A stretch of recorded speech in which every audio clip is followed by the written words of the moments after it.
This week, we have seen some of the biggest AI updates ever to both Claude and, believe it or not, Apple's Assistant.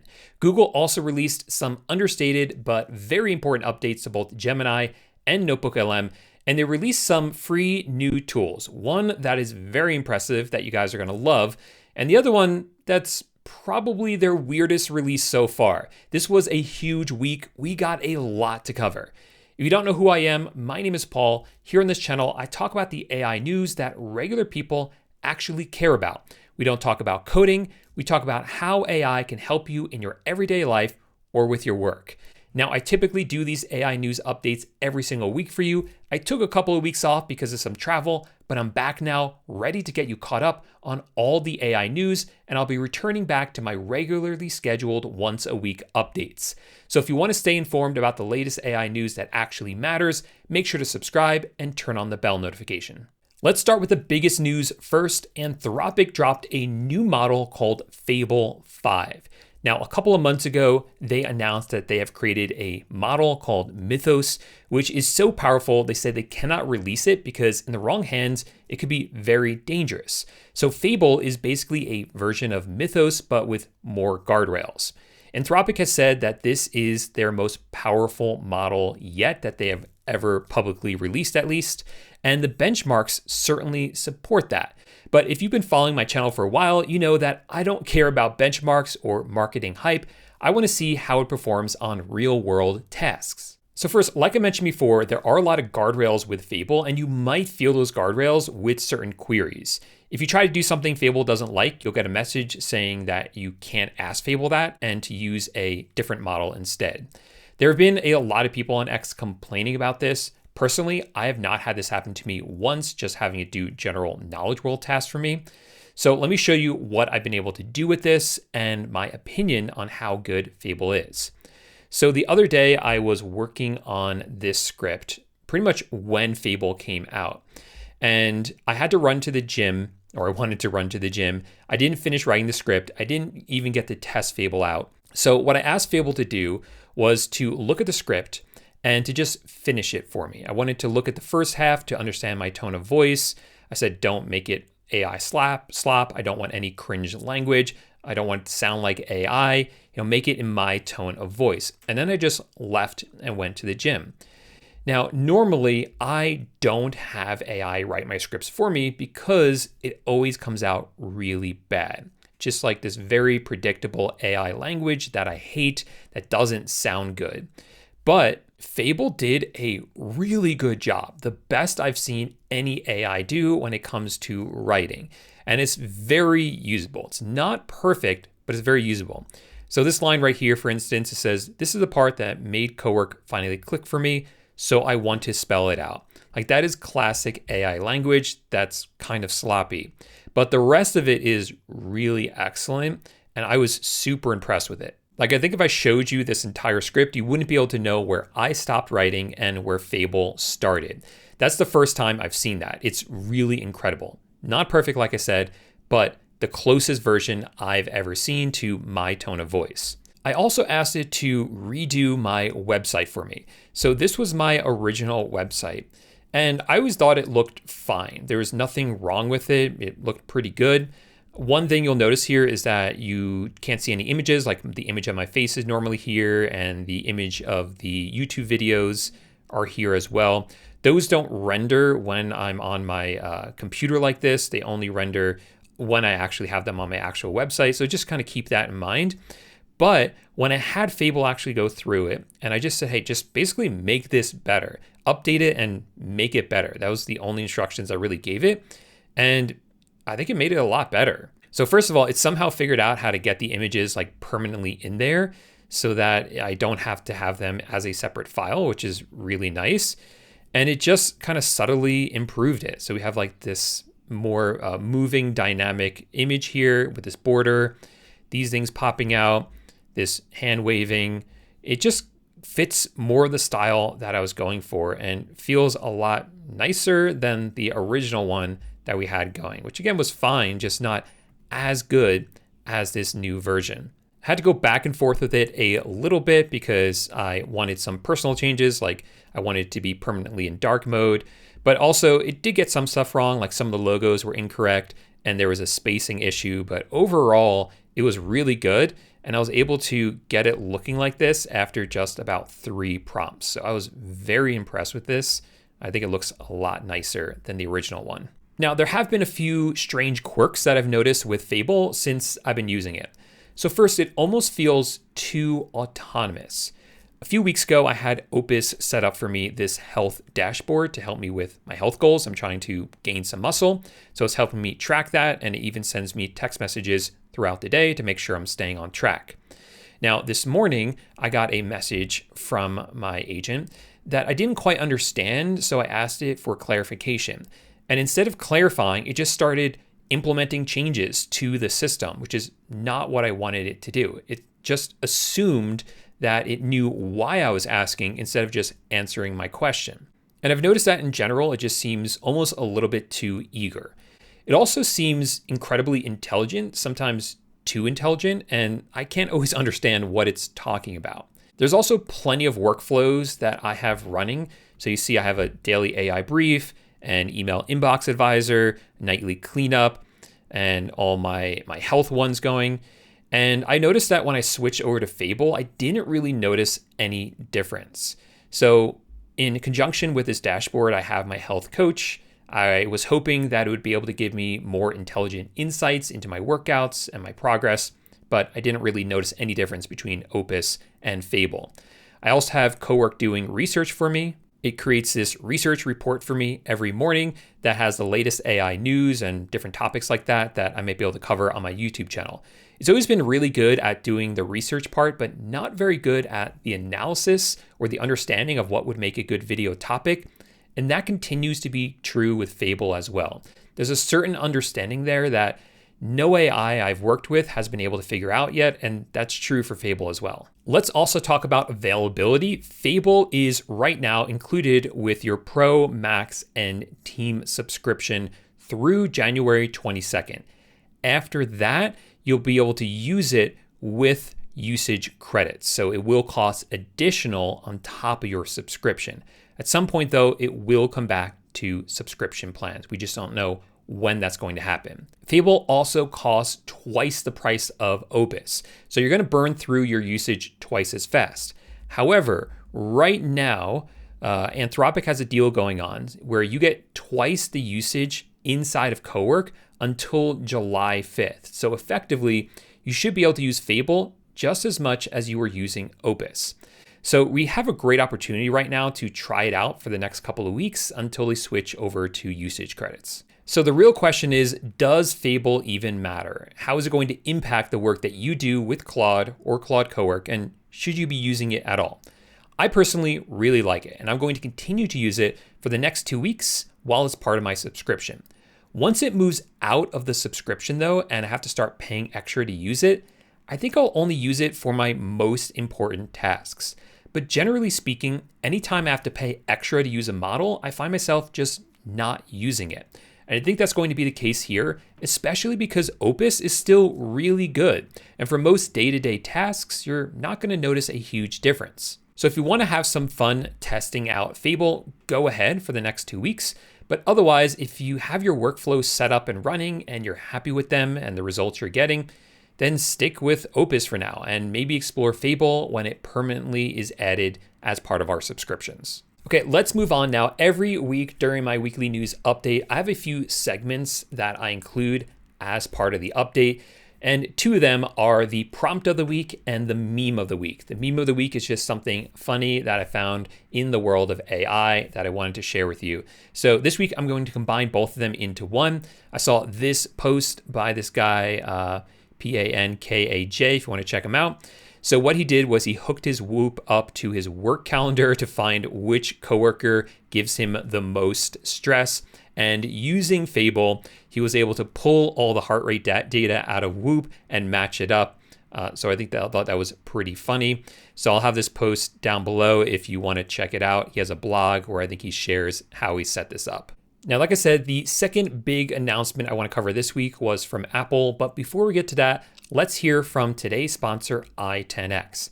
i10x is an all-in-one platform that gives you access to all the major AI models in one workspace. So when you start a new chat, instead of being limited to the models from one company like OpenAI, you also get access to models from Google, xAI, Anthropic, and DeepSeek. You can also turn on things like web search, memory, and knowledge bases. If you want to create images, they have image generation using other models like Nanobanana 2, Image 2 from OpenAI, and Flux. And you can even generate videos using leading models.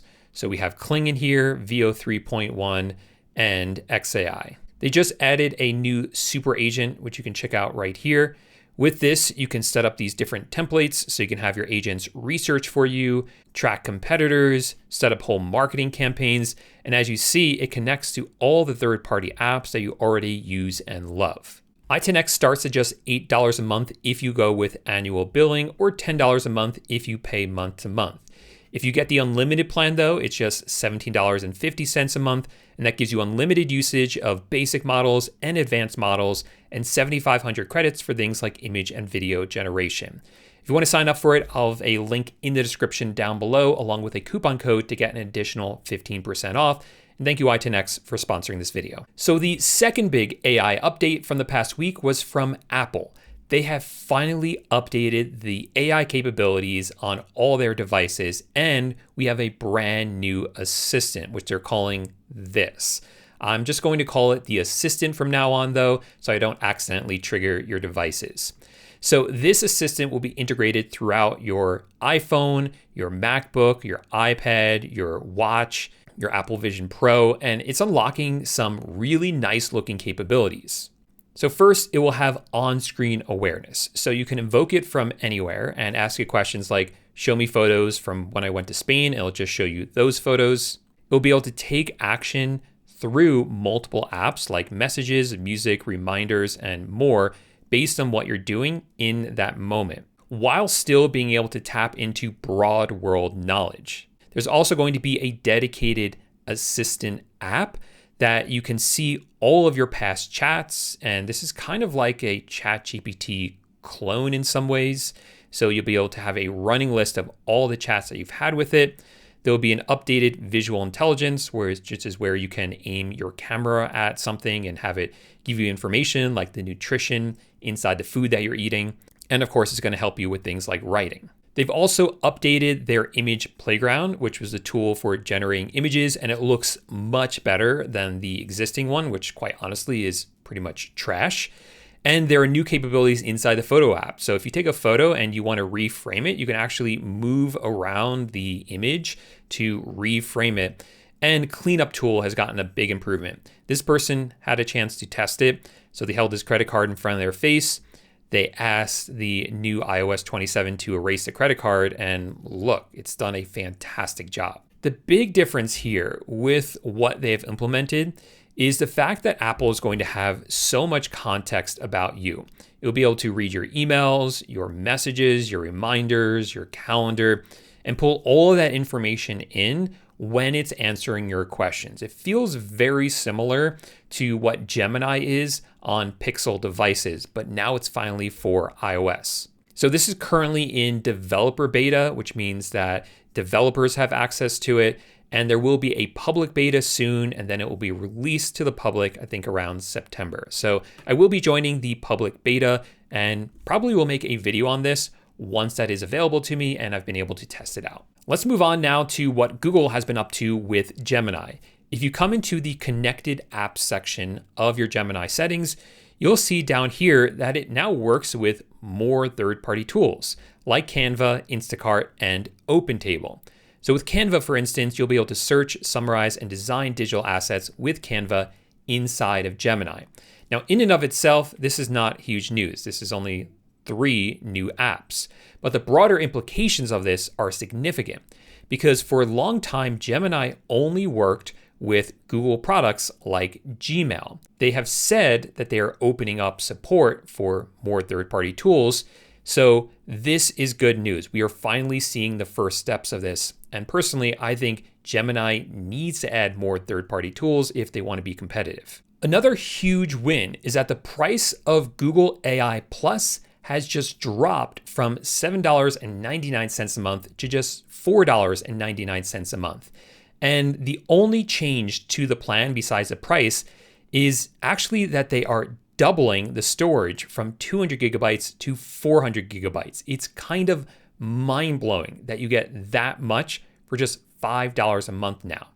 So personally, I've never used a Plus plan myself because I've always had Pro and Ultra plans, but I do plan to buy it on one of my accounts and compare it against the cheapest ChatGPT plan, which is like $8 a month or something like that. So I'll be comparing both of those plans in a video. So if you're interested in that, make sure to subscribe. That is coming soon. There have also been some significant updates to Gemini Live. I'm not sure when this first one actually came out, but I just noticed it the other day.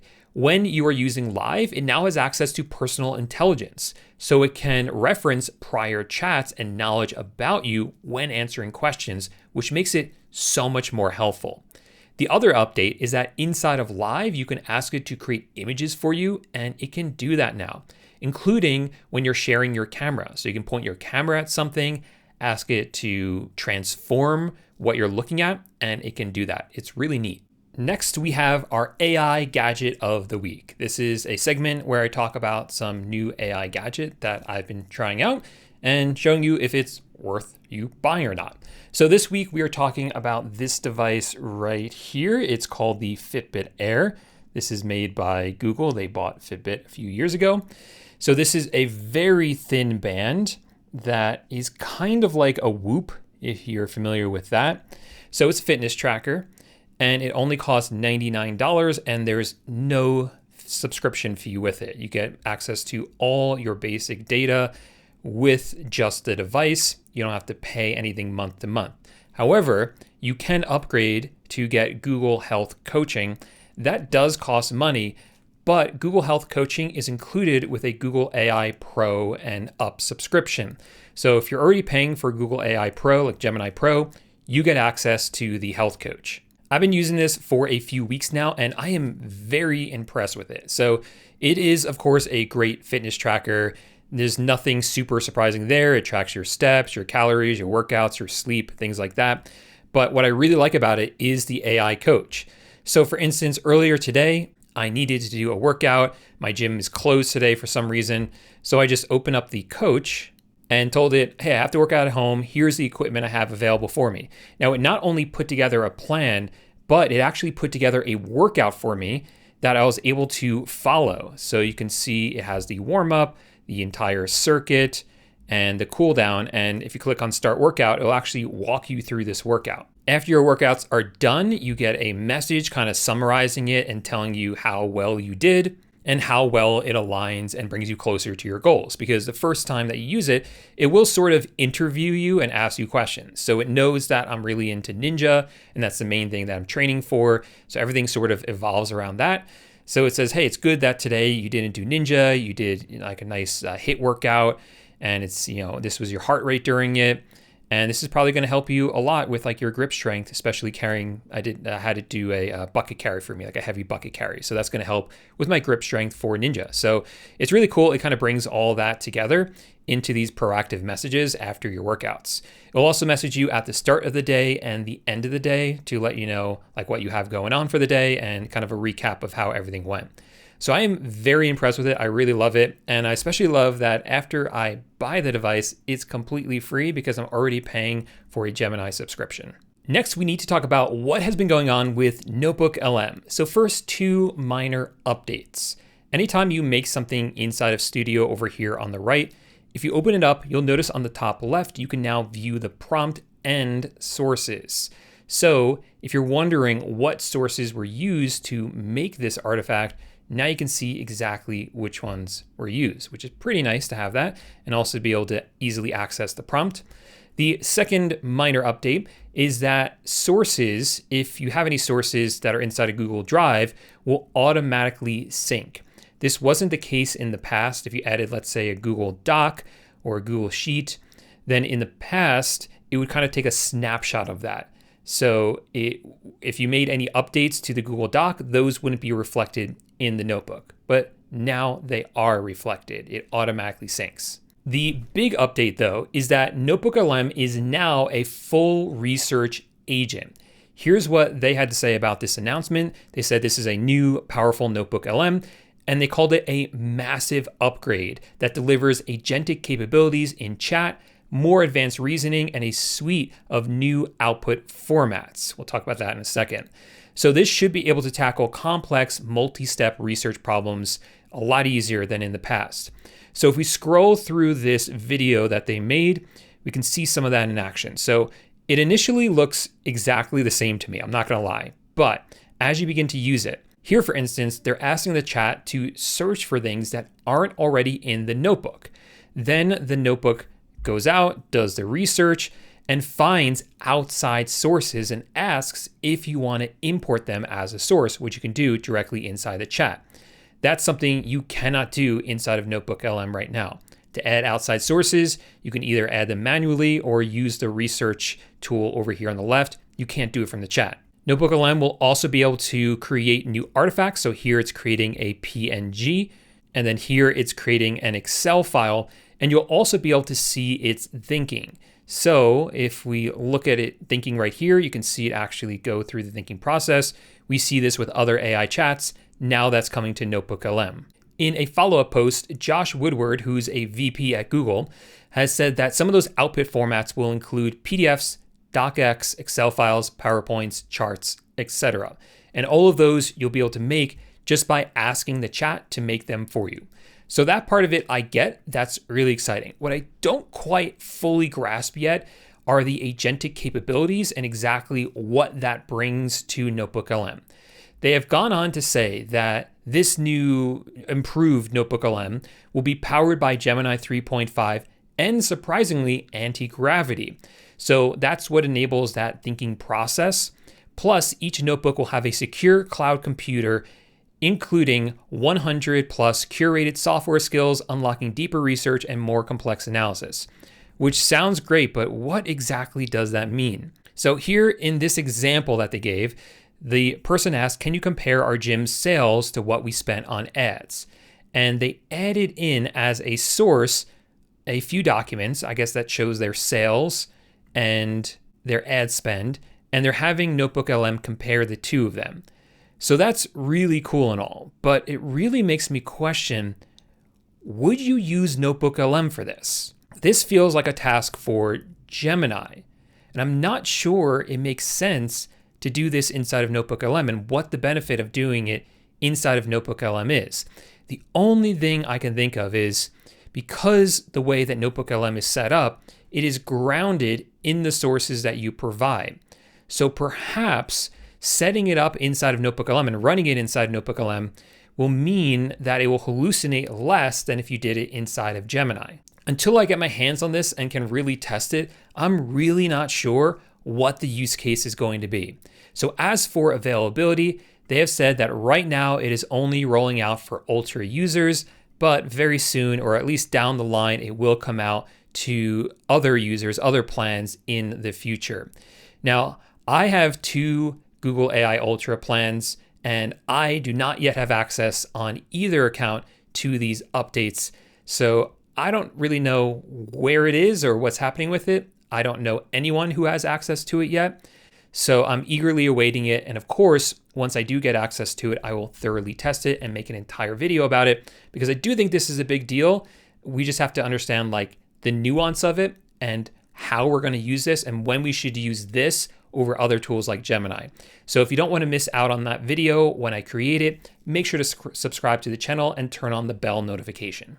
And finally, I want to talk about 2 new tools that were released by Google this past week. This first one you're going to absolutely love, and both these are free, by the way. This one is called Google AI Edge Eloquent. So this is an AI dictation tool, but what makes it unique is that it not only transcribes your voice, but it cleans it up, and everything is done on device. It's not sent to the cloud. So it uses a local transcription model and Gemma, was it 4B or 12B, which are 2 local models. Yeah, I'm using Gemma for 2B. You can use 12B. These are used for the cleanup. The 12B model works better, but it's a little bit too slow for my taste. And I found the 2B model still works really well. So let me show you it in action. So let's say you have an email that you're writing. I can invoke it by pressing this button. You see it down here on the bottom, and I can start talking to it. So let me restart that. Hey, Susan, thanks for getting back to me. Can you meet with me on on Friday? And there you go. You see it has the text, and it got rid of my ums, and it got rid of the Thursday part and just left the Friday part. So it works pretty well. And again, this is free. It's definitely not perfect. Like, I hate that it excluded the beginning part where I said, hey, Susan. I also don't like that the animations, it sticks down here way too long. There's supposed to be a setting where this goes away and it kind of works inconsistently. So it's not perfect, but it's pretty nice for being free. And the second free new tool that they've released is kind of a weird one. It's called Dream Beans.